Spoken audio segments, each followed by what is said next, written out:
Good morning, everyone. Thank you very much for giving us to address the perspective for the future mission. I'm Shinobu from JAXA. I'm working in the Tsukuba Space Center. So this is the major Japan's contribution to the ISS. I'm sorry. One is here. So we provided the Japanese experiment module called Kibo, and this is the largest space laboratory in the ISS.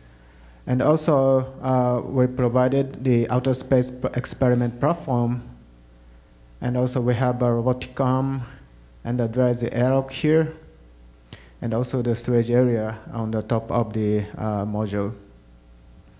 We also provide our own logistic carrier called HDB, and we could send up to 6 tons of cargo to the ISS, and also this carrier can accommodate, can launch the pressurized cargo and also unpressurized cargo both. So this is our major contribution. And basically the JEM assembly was flawlessly completed. Actually, the JEM was launched in a 3 shuttle flight. Our first one is on March 2008. We launched the logistics module first and attached on Node 2. And then in Flight 1J on June 2008, we launched the laboratory module with the robotic arm and airlock, and they attached to the port side of Node 2. And after that, we moved the logistics module to the top of the JEM laboratory module.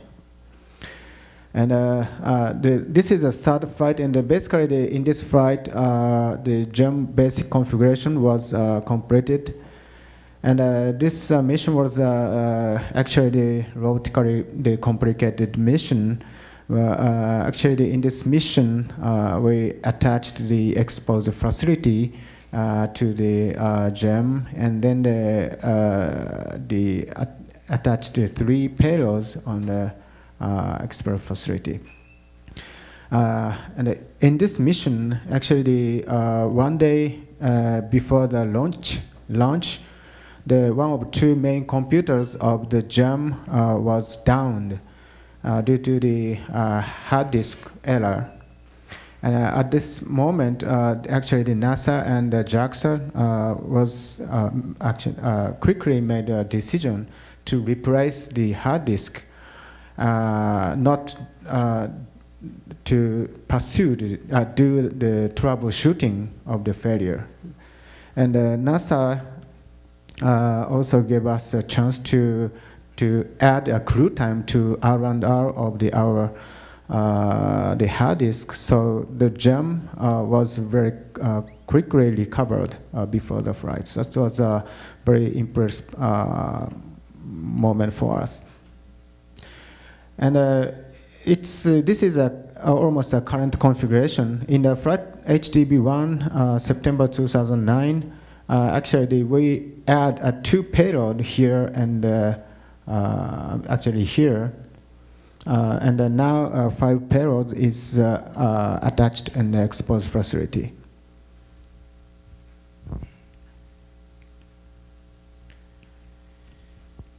And looking back of our project, first thing is we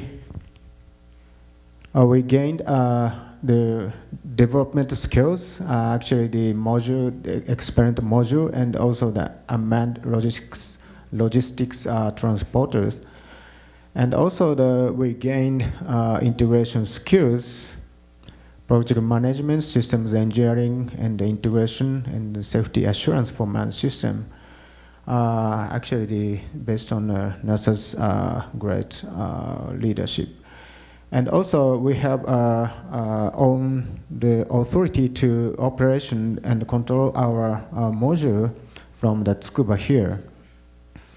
And also, we gained flight crew related capabilities. Now we have 5 astronauts who flew to the ISS, and also we have 3 candidates for future mission. And also, we have our own training and simulation facilities. Actually, this is a pool in Tsukuba, and so we had a capability to training the verification of our EVA activity in the Tsukuba. But now this facility was not run because the old module was launched. And the problem for us is the kind of prolonged development schedule. Actually, the ISS program was started in 1984, and at this moment we start a conceptual design phase. And then in 1988, the IGA was approved, and then we start the PDR phase. But first launch is occurred in 2007, and a very, very long the program. And the problem for us is that, as you can see, almost the engineering development phase proceeded in parallel with prototype flight model development. So in the middle of the PFM development phase, we had a CDR. So, and also our contract have to be complete by then with our contractors. And in order to complete our contract, we have to do verification with the NASA's computers or the electrical box to verify the interface with the USOS side. However, the problem is that the NASA's target is here, and our target is here. So we had a lot of argument or discussions with NASA to how we integrate or verify the interface between USOS. So that is the big challenges for us. And this is a kind of the lessons learned for myself, actually. The integration is very important for the huge systems. And looking internally, actually the JAXA was an integrator during the development phase. And mainly the 8 main contractors at maximum at that time. And during the integration test, always JAXA is a test leader or test conductor. And integration to the USOS system, the NASA led the integration test. And end-to-end test is also crucial for the integrated system verification. And the point is, my point is the scope of the end-to-end test is different for each disciplines. So when we ask the ground people, did you complete the end-to-end test? Of course, they answered yes, but their end-to-end test is sometimes internal the Tsukuba Space Center, and sometimes they say the interface end-to-end is between the JC and Tsukuba, but they don't think about the end-to-end from ground to the space. Actually, I was in charge of the development of the JEM robotics arm, And in the very last phase, I moved to the operations lead for the JEM robotics, actual JEM robotics operations. And when we perform the procedure test, so always the software stopped. And during the development phase, we always think about the test criteria is a piece by piece based on a requirement. But it's not linked together in series. And also, I think when you performed the operational test, we need to ask the crew to participate in the operational test. For example, when we performed the ground test to actually move the JEM RMS on a flat, two-dimensional flat floor, we thought the crew input the command slowly. The crew operated the hand controller. But at that time, the crew they pushed the hand controller very quickly because they was taught to operate the robotic arm to understand the dynamics. So the first they did, the astronauts did was to see the dynamics of the robotic arm. So they send the rapid command. But our development side didn't think about such a quick input. So the robotic arm on the ground behaved the way we never expected. So, but at that time, we recognized that there is some the bad code of the arm control software, and we improved the software before the flight. So I think it's this portion is also very important for actually the lessons learned.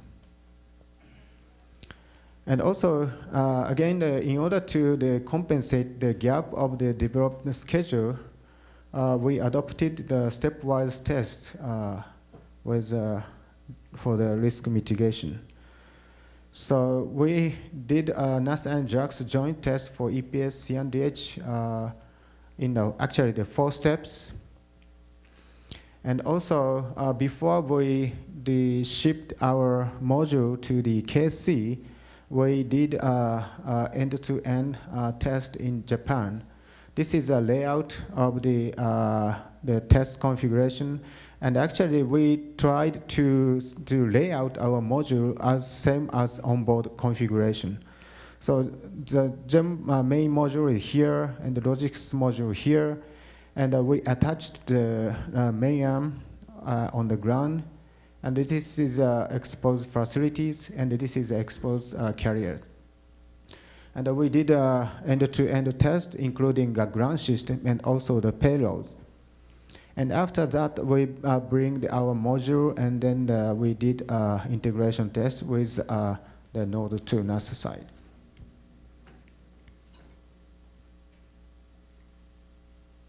So this is the one thing I'd like to address as the looking back aspect. Next one is let me try to look ahead a bit.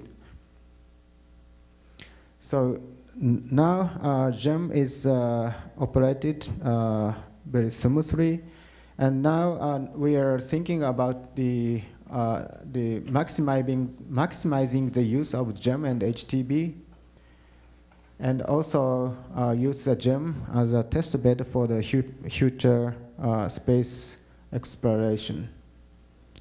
And so the key point is enhance the utilization and also use as a test bed. This is a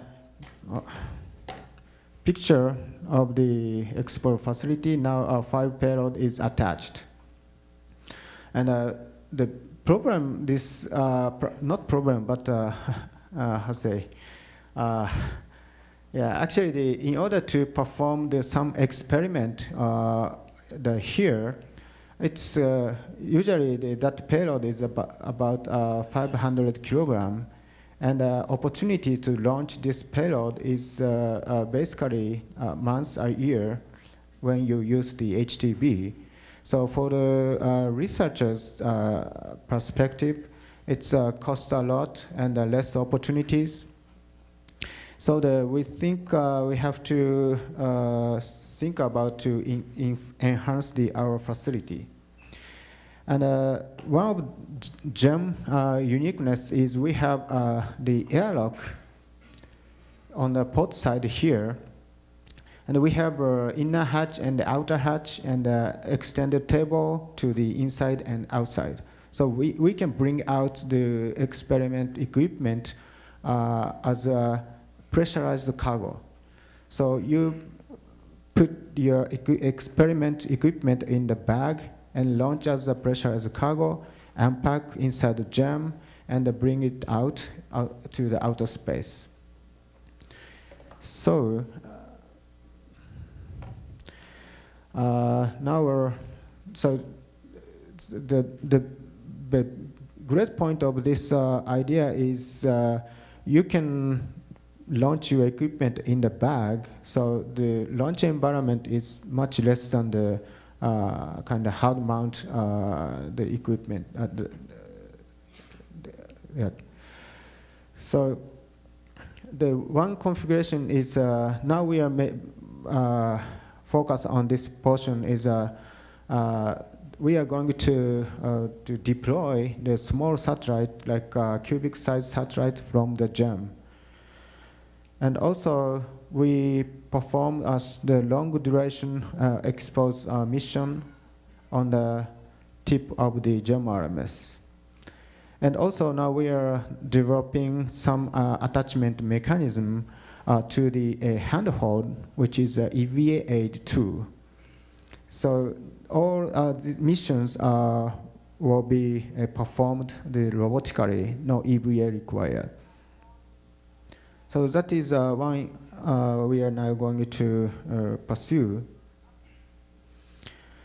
And for more future mission, we are going to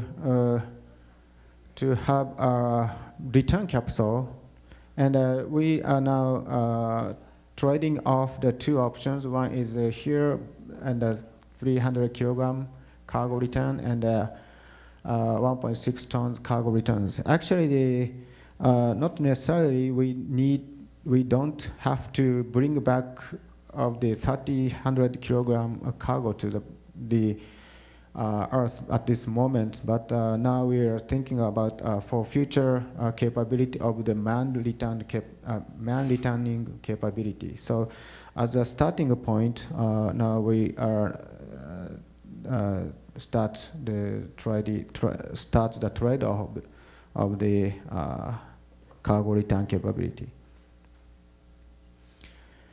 And also JEM basically depends on the ISS for the power generation and also the life support system.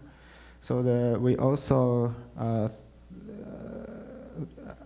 thinking to have our own the power generation system and also the life support systems. So now we just started the study of the this kind of equipment to perform or test in the JEM.